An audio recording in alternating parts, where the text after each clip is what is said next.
মহান বিজয় দিবস উপলক্ষে আয়োজিত সরকারি অনুষ্ঠানে বিএনপি নেতাকর্মীদের স্লোগানকে কেন্দ্র করে সাময়িক উত্তেজনা সৃষ্টি হয়। ১৬ ডিসেম্বর বেলা ১১টার দিকে কিশোরগঞ্জের হোসেনপুর উপজেলা প্রশাসনের আয়োজনে উপজেলা মাঠে এ ঘটনা ঘটে।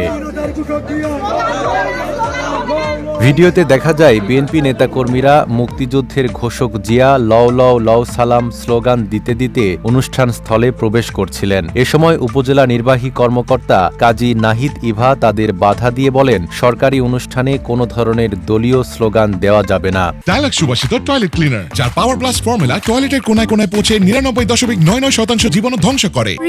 এতে কিছু সময়ের জন্য পরিস্থিতি উত্তপ্ত হলেও পরে তা স্বাভাবিক হয় এবং অনুষ্ঠান যথারীতি সম্পূর্ণ হয়।